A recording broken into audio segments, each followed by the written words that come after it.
This is my number one for the year. I love this movie. I called my mom immediately after I saw it. I said, we're gonna see this movie over and over again. The authenticity, I'm from Texas, my last name is Morales. The chancla, the cutting people's faces out of the picture. My grandmother used to do that. Yeah. Walk me through the pitch when this whole thing started. Well, at the very beginning, 6 years ago now, I pitched to John Lasseter at Pixar the idea of telling a story set against Dia de Muertos. I had always been interested in the celebration, and when I learned more about it, I learned how central family is to it, and that it cleared up a lot of misconceptions that I even had about the tradition.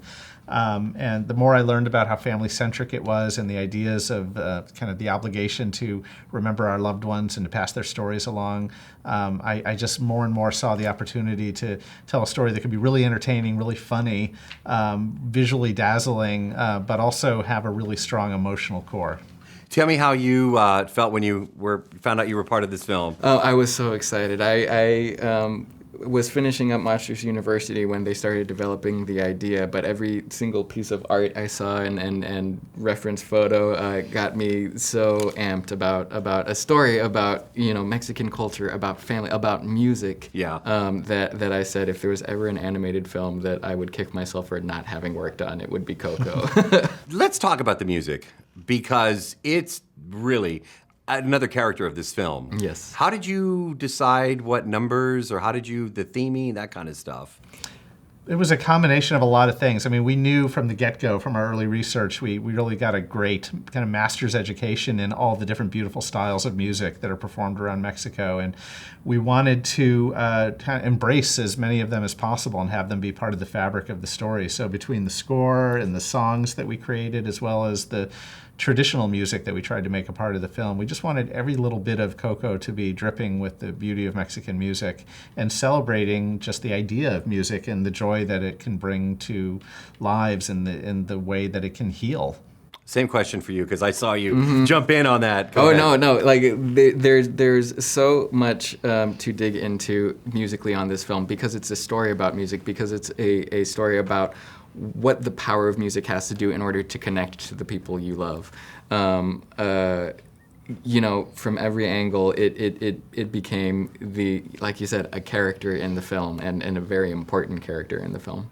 I want to talk research, because there's a story going around. You actually went down to Mexico, spent some time with some families. True story. Yeah, many times. Okay, tell me about that. Yeah, well, when I first pitched the story, it was in September of 2011, and Dia de Muertos, of course, is November 1st and 2nd. So once I got the go-ahead to pursue this idea, we hopped on a plane and we traveled down to Mexico, traveled all over from big cities to little villages, took hundreds of thousands of photographs, embedded ourselves with families as they celebrated Dia de Muertos, and shared their traditions with us, shared their meals with us, shared their family stories with us. And that was really the most special part of those research trips to me, were the times we spent with families, and it gave us the opportunity to weave a lot of those feelings and the love of these families into the story that we created.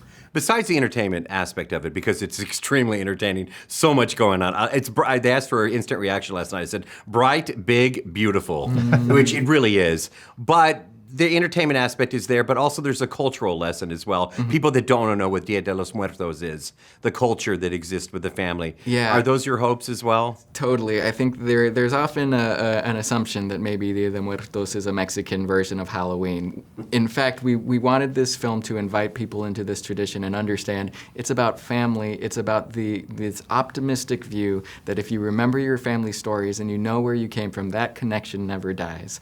And so to be able to put that on screen, we've had people, coming up to us and saying, like, I want to do this. I want to call my family members. I want to share these stories. And that's the beauty of the celebration. It's the joyfulness. It's that feeling of connection that you get when you tell those stories and you share your family history. And that, my friend, is exactly what I did after I saw it. Called Mom. I just found out my great-grandfather was a shoe salesman in Mexico. The connection to Coco is like, you're not going to believe this. Wow. Ancestry.com just Amazing. told me that. Great job. I love it. It is my number one. Thank you. Absolutely. Great to see you guys.